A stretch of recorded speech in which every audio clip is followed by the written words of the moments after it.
The corporal had my identification card for less than 10 seconds before he decided what I was. I watched him decide. It happened in his shoulders first. He had taken the card, the way gate sentries take 1,000 cards a day. 2 fingers, eyes already moving to the next vehicle, in line. And then something on it caught him, and his shoulders changed, and he brought the card up and tilted it against the morning light. Like a man checking a $20 bill he already knew was counterfeit. It was a few minutes before 0900 on a Friday in June.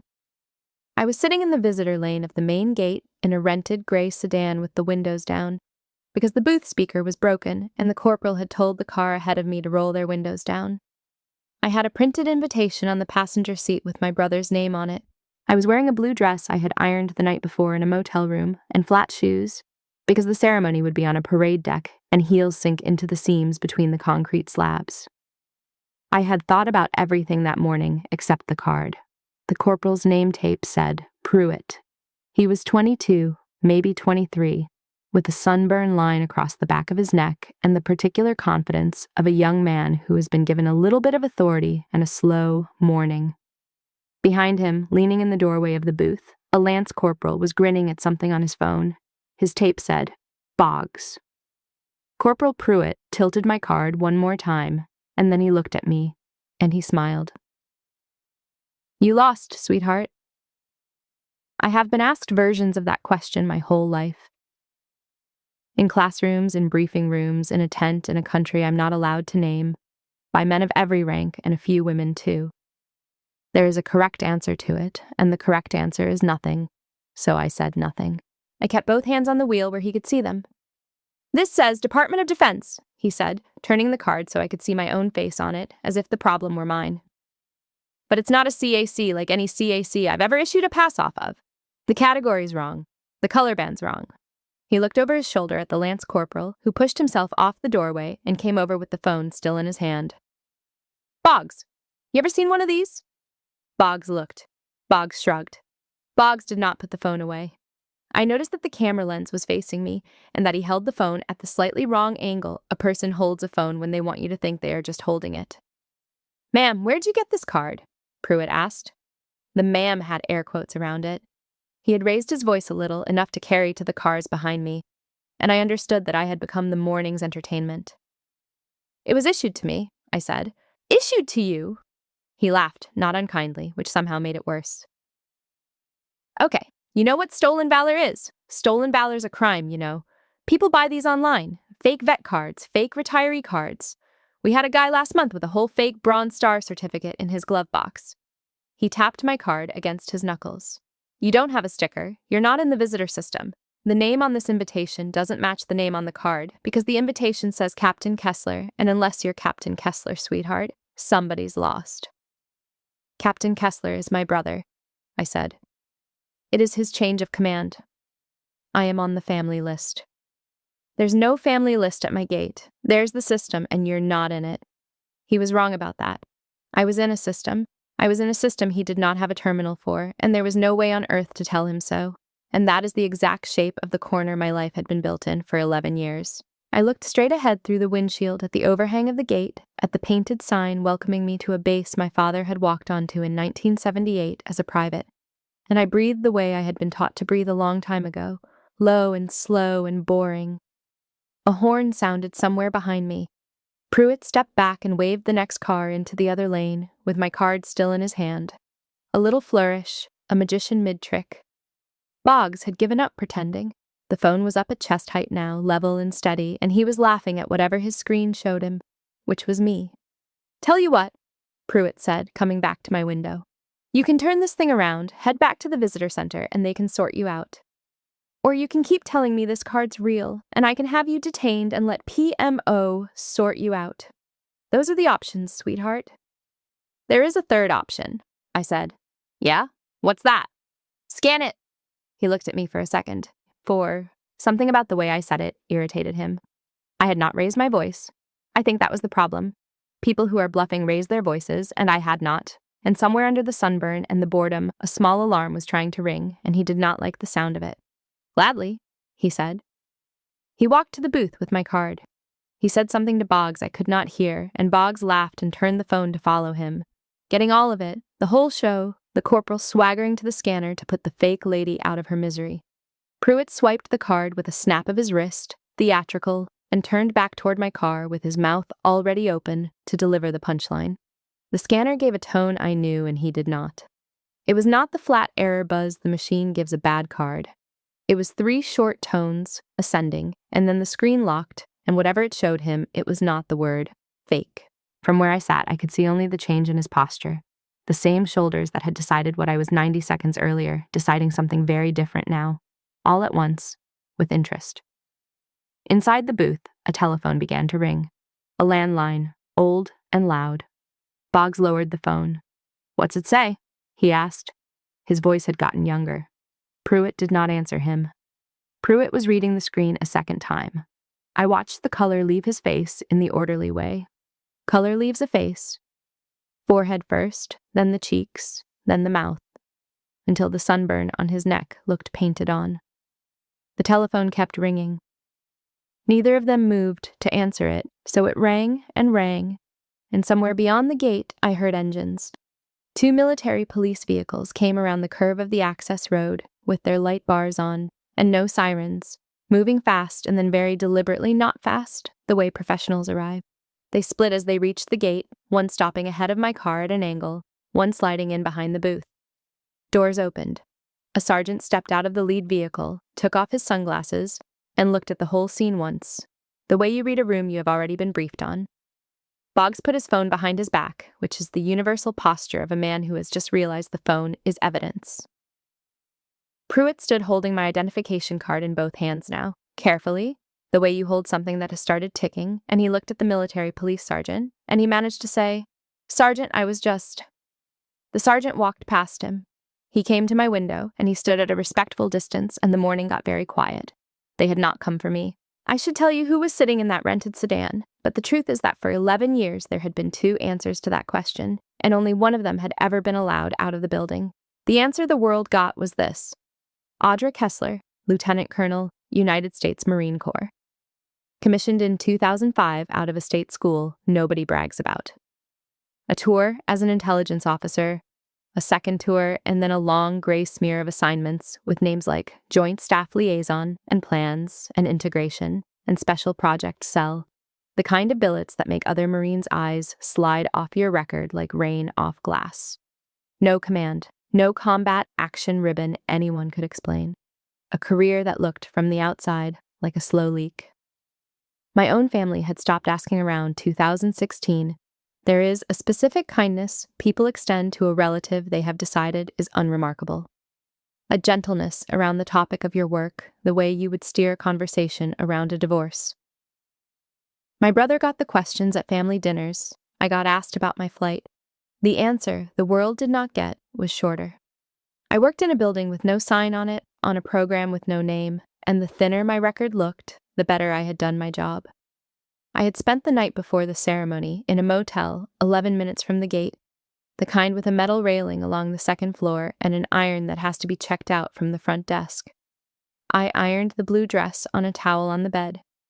In the closet hung a garment bag I had brought out of habit more than intention, and inside the garment bag was my Service Alpha uniform, the green coat with the silver oak leaves on the shoulders, and rows of ribbons I had been authorized to wear, and rarely anywhere to wear them. I did not plan to open the bag. You do not wear oak leaves to your little brother's day.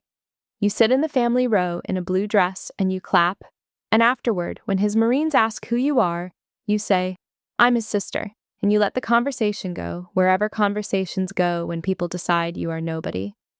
I had gotten good at that.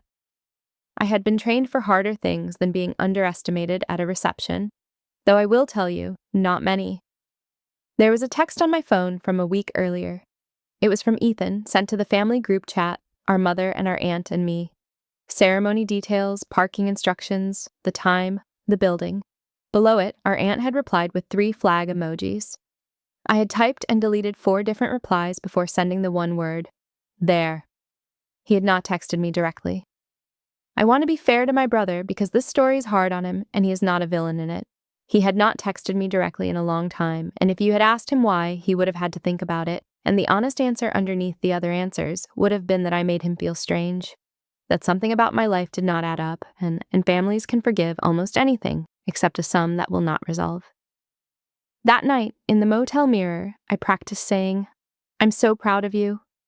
I said it 3 times. It kept coming out with a flinch in the middle, and I worked on it the way I have worked on everything in my life, with repetition until the flinch was gone and the sentence sat level. I am telling you this so you understand what I brought to the gate the next morning. Not a chip on my shoulder, the opposite. A woman in a blue dress doing her level best to be exactly as small as everyone needed her to be. One more day, for love. The corporal could not have known any of that. I want to be fair to him, too. That is going to matter later. My father made sergeant major the year I started college. If you do not know the Marine Corps, I will tell you what that sentence means. It means he had spent 23 years earning a thing that cannot be bought, faked, or inherited. The highest rank an enlisted Marine can hold, and he wore it the way mountains wear weather. Roy Kessler. Everyone on 3 bases knew him by his first name, and nobody used it. When he walked into a chow hall, the noise changed. I grew up watching rooms organize themselves around my father, and I will not pretend that is not part of why I raised my hand at 18 and took a naval ROTC scholarship to a school he had never heard of. He was proud of me then. I want that on the record. When I commissioned in 2005, he stood behind me in his dress blues, sergeant major chevrons on his sleeves, and pinned the gold bars on my shoulders with hands that shook a little, and he told the photographer to take it again because he had blinked. My brother Ethan was 15, sunburned, bored, already taller than me. 8 years later, Ethan enlisted on his 18th birthday, and my father drove him to the recruiter himself, and that photograph did not need to be taken twice. The trouble started slowly, the way erosion starts. My first tours made sense to him. Intelligence officer, deployments, the work you could put in a sentence. Then 2012 came, and the sentence stopped working. I went to a joint assignment I could not describe, in a place I could not name. And when I came home for Christmas, my father asked what I was working on, and I gave him the cover answer, coordination and planning and liaison work. And I watched something in his face politely close. He never pushed. That was the worst of it. A father who pushes is a father who still believes there is something to find. Mine just adjusted, quietly, the way he adjusted to anything, and the family scoreboard adjusted with him. Thanksgiving, 2016. My parents' kitchen, the good tablecloth. 12 people. Ethan had just been selected for the enlisted commissioning program, the hard road, the Marines road, Mustang like a story in a magazine. My father stood up with a glass of sweet tea and toasted him until my mother cried. And then, because he was a kind man and he could feel the imbalance in the room, he turned to me and he raised the glass a second time and he said, "And to Audra, not everybody's built for the hard road, kiddo. Staff work matters too."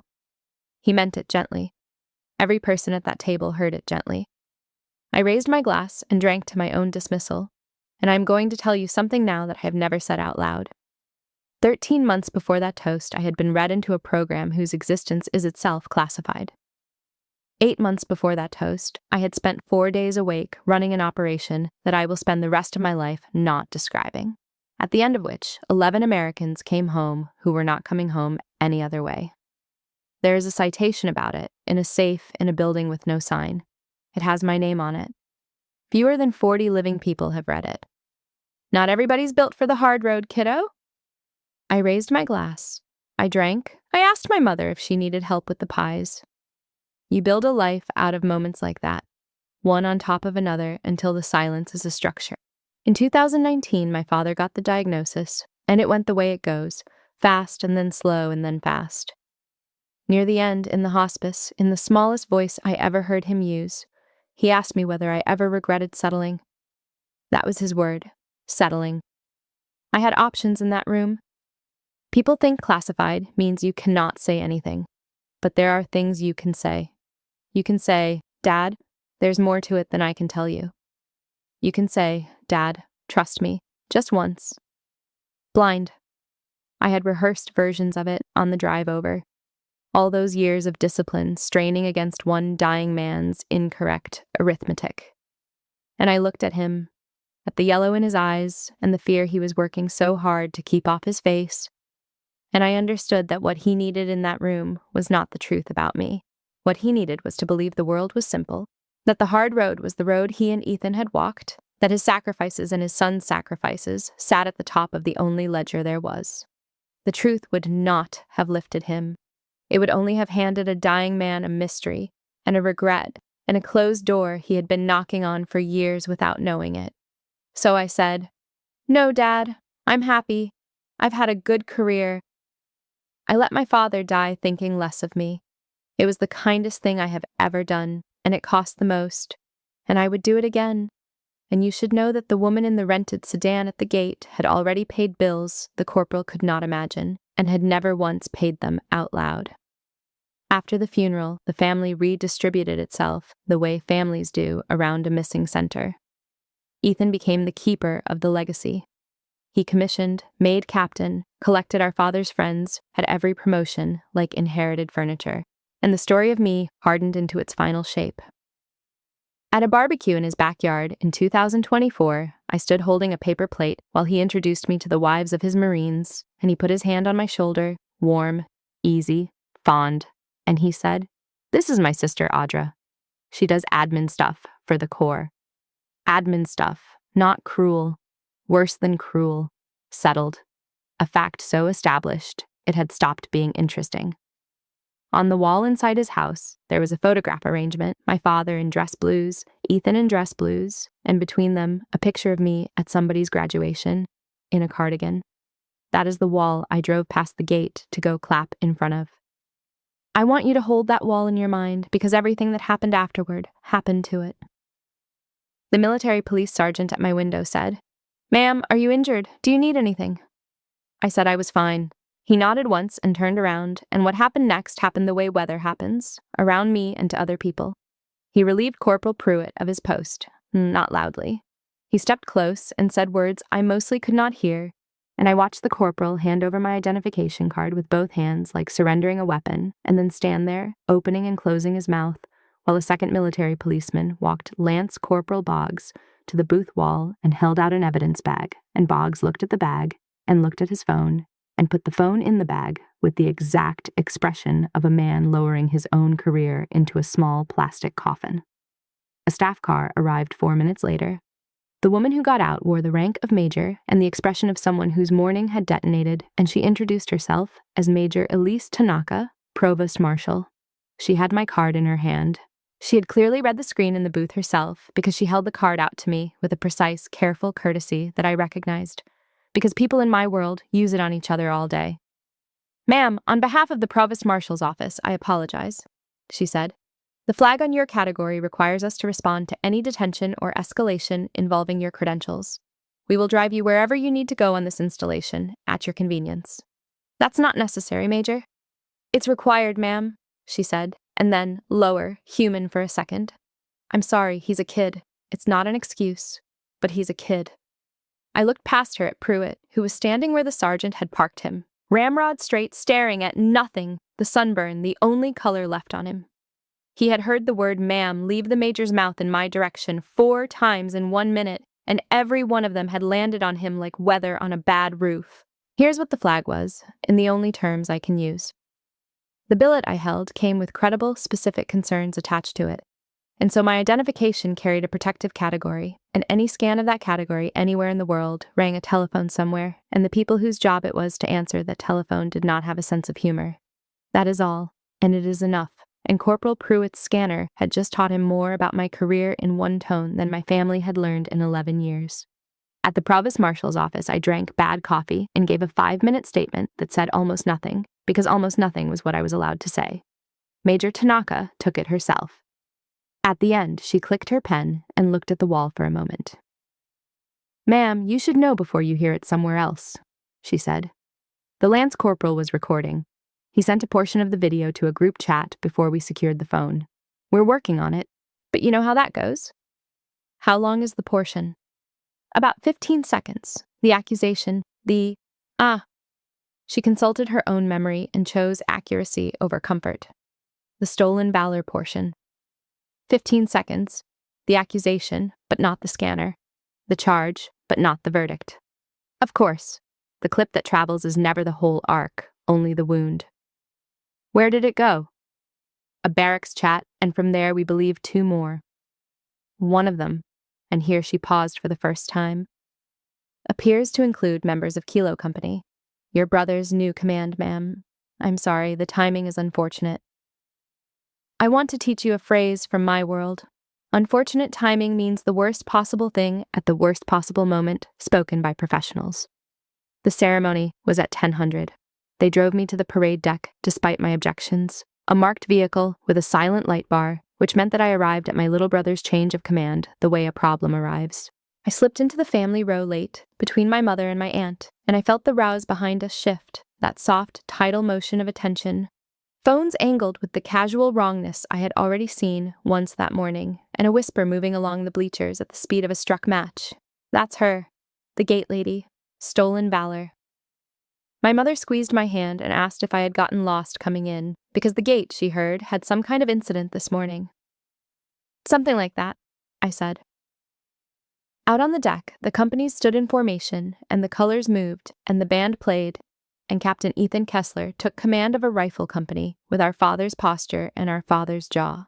And it was beautiful, and I clapped at all the right times with my eyes stinging, and he was perfect, and he did not look at me once. Not once. A man at the center of 200 people can always find his family in the stands. It is the one piece of fieldcraft every Marine is born with. He found our mother. He found our aunt. The ceremony ended in sunlight and applause, and the whisper kept moving through it, patient, unkillable, the way I knew it would move through every chat and every smoke pit and every duty hut on that base by nightfall. He never looked at me, and the clip had beaten me to my own brother, and the day I had ironed a dress for was on fire in a way that, for once in my professional life, I had not seen coming. The reception was in the base club, a long room with pushed-back partitions and a sheet cake with the company crest printed on it in food coloring.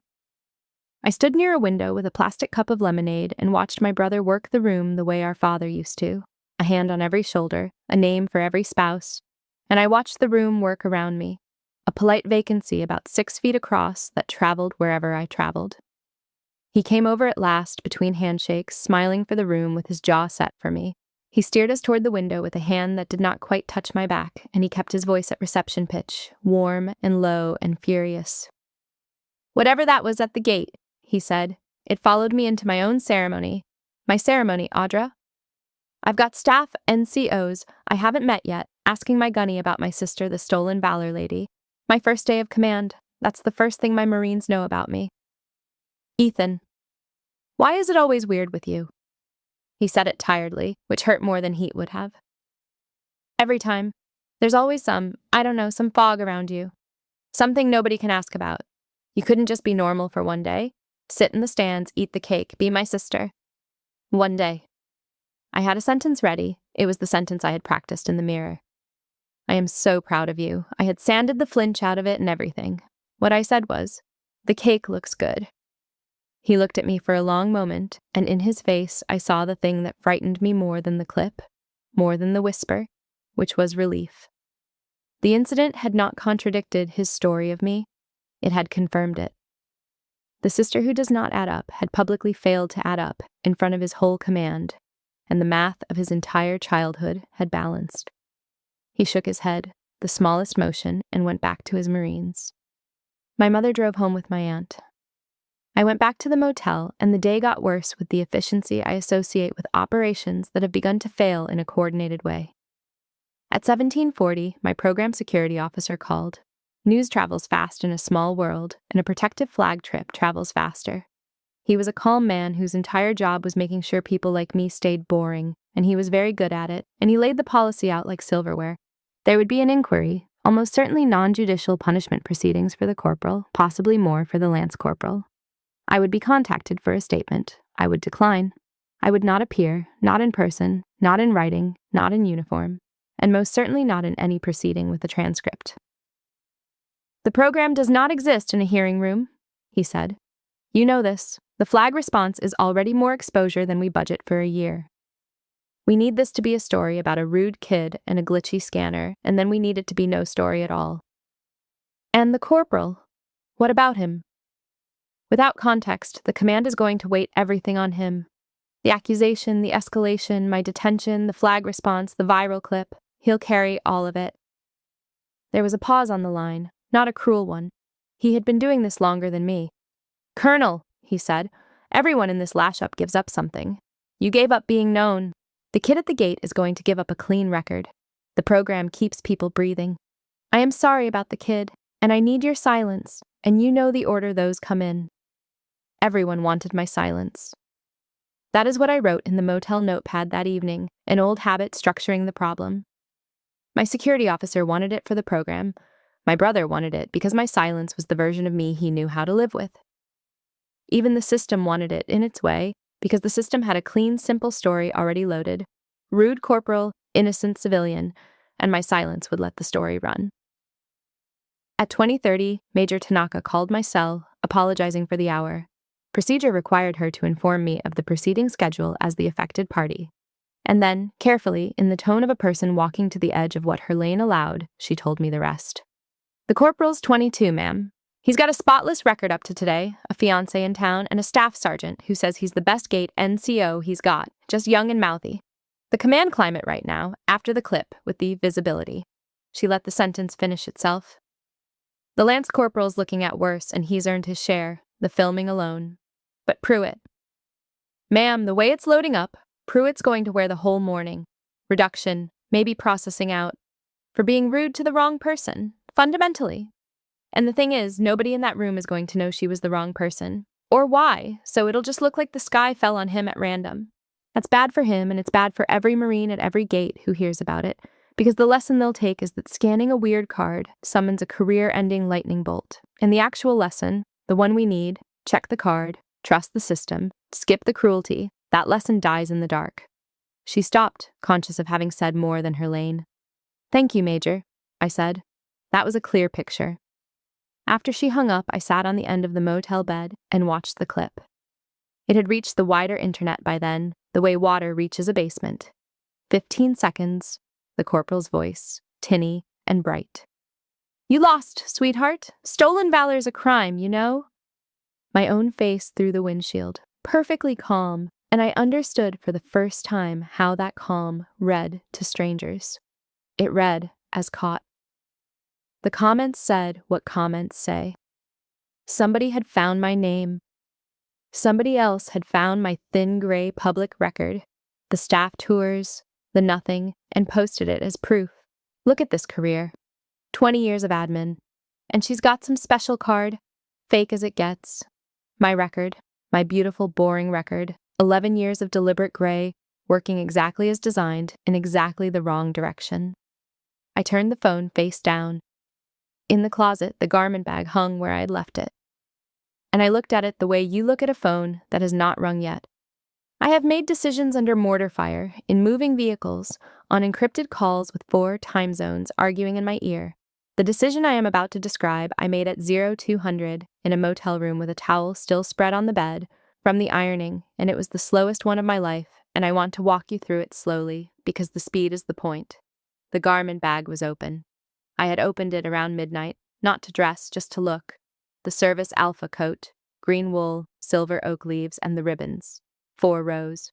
There are exactly 2 contexts in which I had worn that coat in the last 5 years, and both of them were funerals.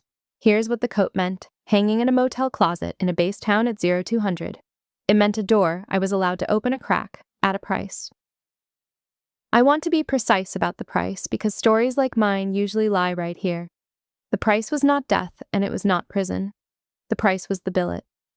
If I stood up in a hearing room as myself, even a closed room, even redacted, I became a person who had been seen. Seen people cost more to protect. Programs do not fire you for being seen, they just rotate you somewhere visible, with a nice title, and the work you were put on this earth to do goes on without you behind a door that no longer has your code on it. I had watched it happen to better officers than me. My security officer had not been making a threat. He had been reading me the actuarial table. Against that, on the other side of the notepad, I wrote the assets. A 22-year-old corporal who had been cruel for 90 seconds and was about to be destroyed. Not for the cruelty, but for the 90% of his conduct that had been correct. Check the anomaly. Doubt the card. Refuse the pass. we pay gate sentries to be suspicious. And the suspicion had worked, and the machine that was about to crush him could not tell the difference between his suspicion, which we want, and his cruelty, which we do not.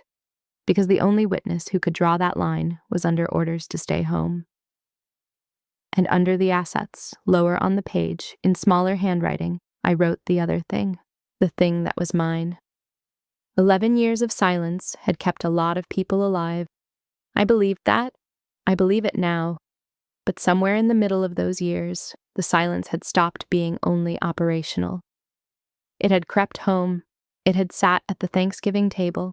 It had stood in a hospice room and let a dying man keep his simple arithmetic. It had become not just what I did, but what I was. The woman shaped exactly like the hole in every room, and I had told myself that was the mission, and at 0200 in that motel, with my father's base 11 minutes away, I made myself ask the question I had been outrunning for years. Is the silence still the mission? Or is it just the habit? Because a corporal was about to be fed to it either way. At 0230, I called my security officer's duty line, and I did not ask permission, because I had spent 11 years learning exactly how his world worked, and you do not ask that world for permission. You bring it a plan, a closed hearing, limited disclosure, name, rank, service, no billet, no program. A 1-page summary redacted by his office. Of nothing but what was needed, the existence of a protective category and the reason a scan trips a response. And a separate letter, under separate cover, from a releasing authority, senior enough that nobody in any hearing room would ask a single follow-up question. I even told him who. Major General Warren Holt had been trying to find a way to thank me for 9 years. His office would draft the letter in an afternoon. You've thought about this, my security officer said. All night. It'll cost you the billet, maybe not this year, but it goes in the calculus. I know the calculus, I said. I helped write it. He was quiet for a moment. Approved in part, he said at last, which in our world is a yes wearing a seatbelt. 1 appearance, 1 page. The general's office sends the letter direct. And Audra, he said, and the first name startled me. 11 years, and he had never used it. For what it's worth. The habit was never just yours. We grow it in people like a crop. Go fix your gate. At 0300, I set up the motel ironing board, and I steamed the Service Alpha coat, seam by seam, unhurried, the way my father taught me to prep anything that matters. And outside the window, the base town slept, and the creases came out one at a time like old arguments, and I was not tired at all.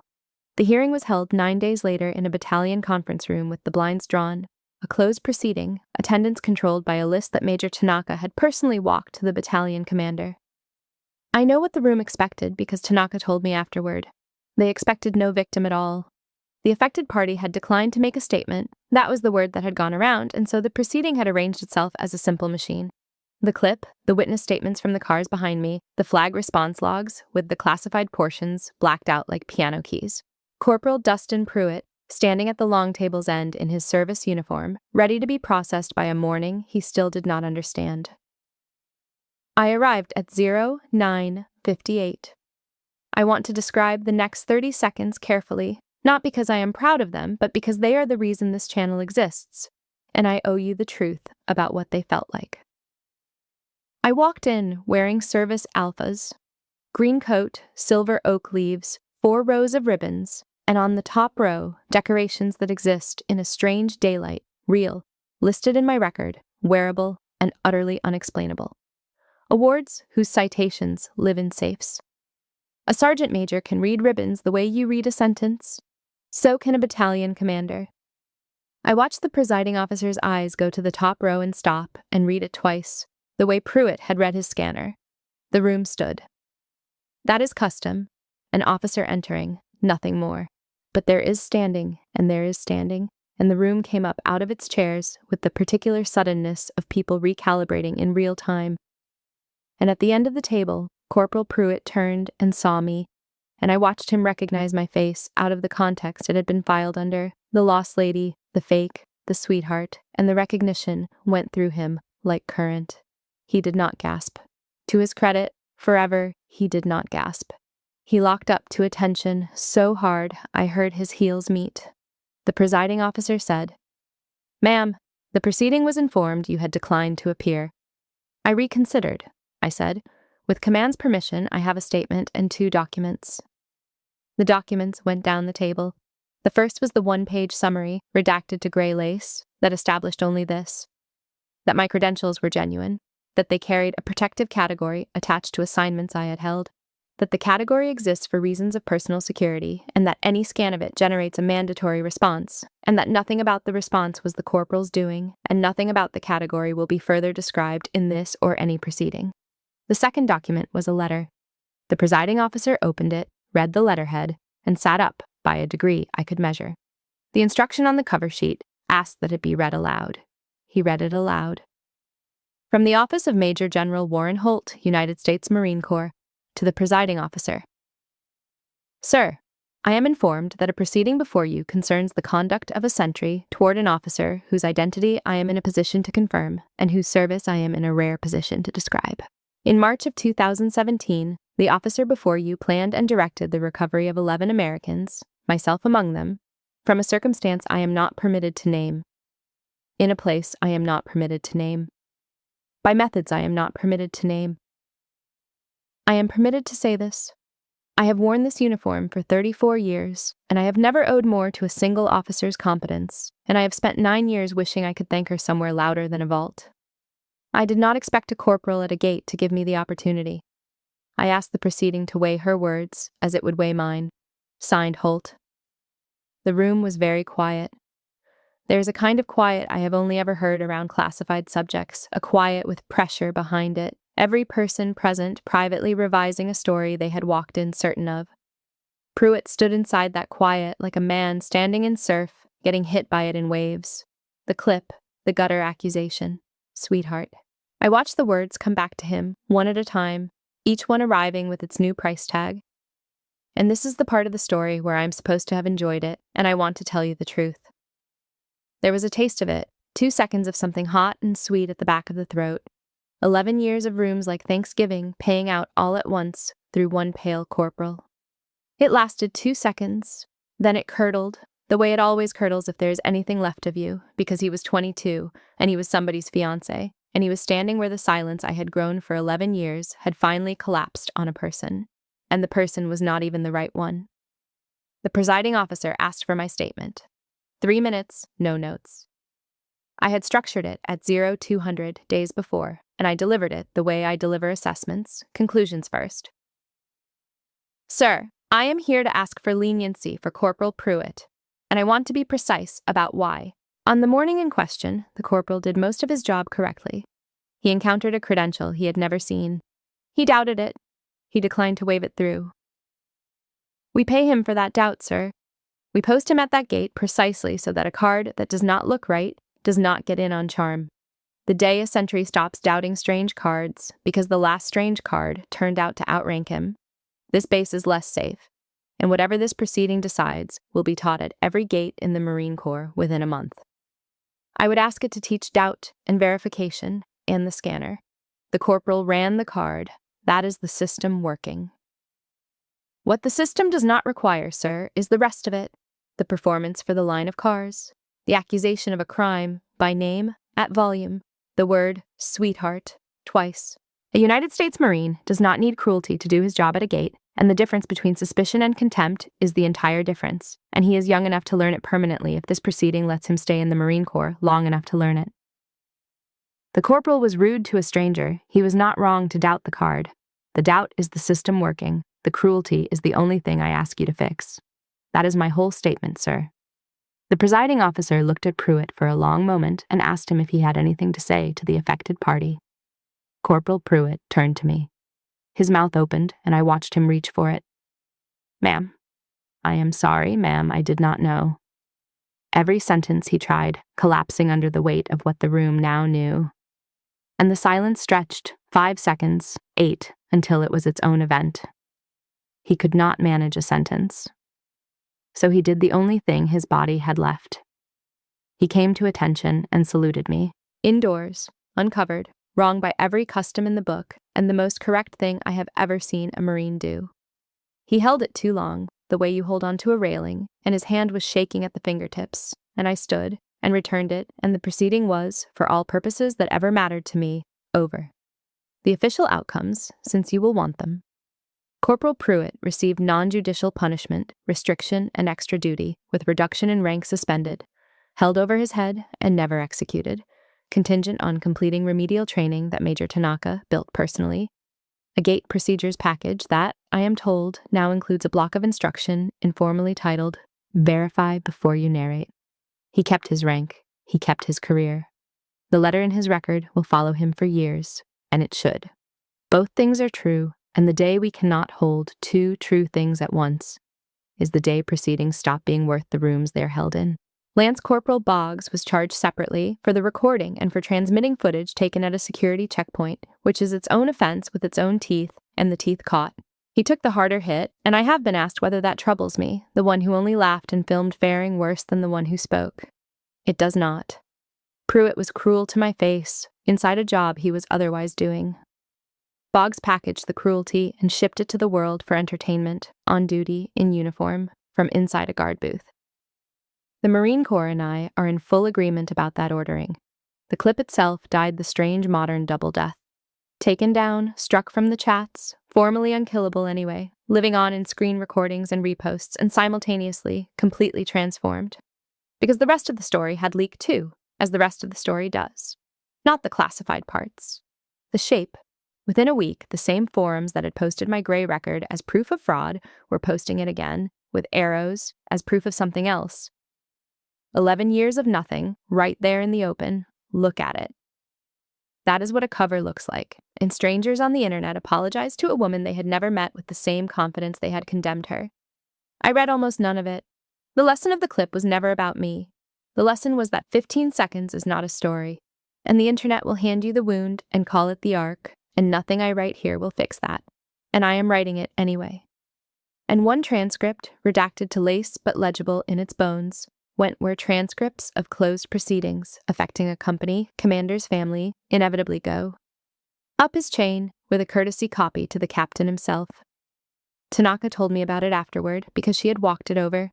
Ethan read it alone in his company office at 2100 with the door shut. The summary page. The general's letter, Holt's name at the bottom like a seal pressed into wax. My statement, 3 minutes, no notes, asking mercy for the kid who had humiliated his sister in front of his command. I was not there, but I know my brother, and I know what was on his wall, and I can tell you what happened in that office as surely as if I had watched it.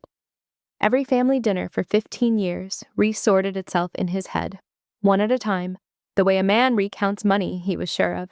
The backyard, my sister, she does admin stuff. The Thanksgiving toast he had smiled through at 26. Not everybody's built for the hard road, kiddo. And last, because it would come last, because it was the heaviest, the hospice, and the question our father asked me, which Ethan had been in the hallway for, and the answer I gave.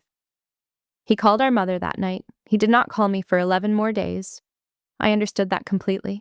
There is no script for it. Hallmark does not make a card that says, I am sorry, I believe the simple math. 2 days after the hearing, I drove out for the airport. The main gate, mid-morning, light traffic. Corporal Pruitt was back on post, under supervision, a staff sergeant present in the booth, and I watched him recognize the rental car from 50 meters, and I watched him decide to be a Marine about it. He took my card with hands that were almost steady. He scanned it, properly, eyes on the screen, and the screen did whatever the screen did. And this time he was ready for it. He handed the card back with the smallest bow of formality the gesture allows. Ma'am, have a safe flight, ma'am. Nothing else. No speech, no apology relitigated, no performance for the booth. Just the job, done right, with both of us inside the same uncomfortable knowledge and neither of us making the other carry it out loud. It was enough. It was honestly more healing than the hearing. I pulled through the barrier, and in the rearview mirror I saw him come to attention and salute the back of a rental car that was already past him. Already gone, a salute no one ordered and almost no one saw. I drove to the airport with my eyes stinging, and that one I let. At the airport, at my gate, with 90 minutes to kill, I took out my wallet and did a thing I do about twice a year, which is read my father's last birthday card to me. He bought cards early. That was a thing about him nobody outside the family would ever guess. The sergeant major with the weather-beating voice, standing in the grocery store card aisle in January buying for the whole year. And so my last card from him is dated 4 months before he died. In handwriting, the disease had already started to loot. It says, "Proud of you no matter what, kiddo." I had carried that card for 7 years like a medal. Read it in airports, in parking garages, once in a stairwell of a building I cannot describe, taking the comfort it was built to give. And sitting at that gate, 2 days after a corporal saluted my rental car, I read it again and the floor of it gave way, because I finally heard the sentence the way it had always been written. No matter what, it is an asterisk. It is love with a footnote. It is what a kind man says when he believes the score is settled and the score came out low, and he wants you to know the love survived the arithmetic. He never knew there was another ledger. I made sure he never knew. And the card I had carried as a medal had been, all along, a receipt for the price of my own silence, written in the hand of the man I paid it to protect. I want to be careful here, because this channel is not in the business of regret, and neither am I. The program gave me more than it took. I want that said plainly, on the record, in my own voice. There are people alive on this earth, drinking coffee, complaining about traffic, watching their kids butcher youth soccer, because of rooms I was in and work I did, and no Thanksgiving toast on this planet weighs an ounce against that. I chose the building with no sign. I would choose it again, every time, and the silence the work required was a fair price, and I paid it like a professional. But there were 2 silences. That is what I finally sorted out at that airport gate, holding a 7-year-old birthday card. The operational silence, the one with a purpose, the one that kept people breathing. And then the other one, the one that grew in its shadow, the habit, the reflex, the silence I kept at tables where no security officer on earth required it. Nothing classified stopped me from saying, "Dad, trust me, there is more than you can see." Nothing stopped me from telling Ethan years ago the one true sentence I finally said out loud in a hearing room, that the gray in my record was the work. The first silence was the mission. The second one was just the place I had learned to live, and I had defended it like the mission, for years, because as long as the silence was mandatory, I never had to find out whether anyone would have believed me by choice. The hearing fixed a corporal's career. It could not refund a single Thanksgiving. Both of those are true, and I sat with both of them until boarding, and when the gate agent announced an earlier flight with seats open, a small kindness, a chance to get home sooner, I heard myself decline it. Some things I am no longer in a hurry for. The building will be there. The work will be there. I bought a coffee and watched airplanes take off for a while, like a person. Ethan called on a Sunday evening, 3 weeks and a day after the gate. I was in my kitchen. I saw his name on the screen, his actual name, not the group chat, and I stood looking at it for 2 full rings before I answered, because 11 years of fieldcraft is no help at all for some operations. He had clearly written notes. I could hear paper. That undid me a little. My brother, the company commander, the keeper of the legacy, sitting somewhere with a notepad, like a lieutenant before his first counseling session, trying to get the order of march right for an apology to his sister. "I keep starting this sentence with 'why didn't you tell me?'" he said, "and I know that's not an apology, that's a complaint, so I keep crossing it out. So, here's what's left." Paper sound. A breath. "I'm sorry, not for the gate wasn't mine. I'm sorry for the backyard, for admin stuff. I'm sorry I introduced my own sister with a shrug for 15 years, because it was easier than wondering. I'm sorry about the reception, the things I said at the window. You came in a blue dress to clap for me and I." He stopped, started again. "And the toast, Thanksgiving. I was 26 and I drank to it, and you should know I remember it. I want you to know I remember it, because I'd bet my command you do." "I remember the pie was good," I said. He laughed, 1 syllable, wet. "Dad would be," he started, and could not finish it. And I listened to my brother not finish it for a while. And then I did the kindest thing I know how to do, which I learned in a hospice room, which is to take the weight of an unfinished sentence off of someone who cannot carry it. "I know what Dad would be," I said. "I made my peace with what he was. He loved us with the math he had, Ethan. He was a good man with a small ledger. You don't have to settle his accounts, they're closed." "And ours?" I looked out my kitchen window. Parking lot, dumpster, 1 stubborn tree. The honest answer was that I did not know, and I am done giving answers that are smoother than the truth, so that is what I told him. I told him the door was open. I told him it had always been open, and that what would be different now is that I was through standing on the porch, knocking. If he came through it, he would find me. I was not going to perform the proof anymore, for him or anyone. The hearing was the last audition I ever intend to give. He was quiet, and then he said, "That's fair. And the thing about my brother, the thing that has always been true underneath everything, is that he knows fair when he hears it. Our father built that into both of us. Different rooms of it, but the same house. 6 months out, I can tell you what ambiguous looks like for those of you living in one. We text. Not constantly, not performatively. He sends pictures of his Marines doing Marine things, and once, with no caption, a photo of the wall in his house, rearranged. My father in dress blues, Ethan in dress blues, and between them, where the cardigan picture used to hang, nothing dramatic, no uniform, no medals, because he does not have a picture of that and never will. Just an old snapshot our mother dug up. Me and Ethan, 12 and 5, on a pier, before any scoreboard existed. He hung the version of us that was true the longest. I have a new billet now. Same kind of building, different city. A door with my code on it after all, which tells you something about actuarial tables and the people who write them. On my desk, where regulations allow exactly one personal item if you want the room to keep feeling serious, there is a copy of the pier photograph. In November, he called and invited me for Thanksgiving. I said, maybe. And here is the new thing. The thing 11 years of silence and one June morning at a gate finally bought me. I meant it. Maybe as a real word, a door neither open nor shut. No flinch in the middle. Whichever way it lands, it will land fine.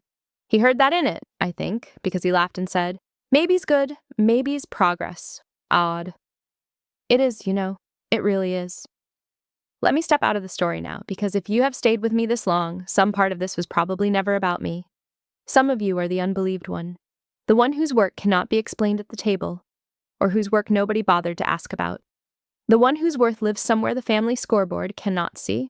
So the scoreboard wrote you down as small years ago, and the family has been gentle about it ever since, and the gentleness is the part that breaks you, because there is no way to argue with a kindness.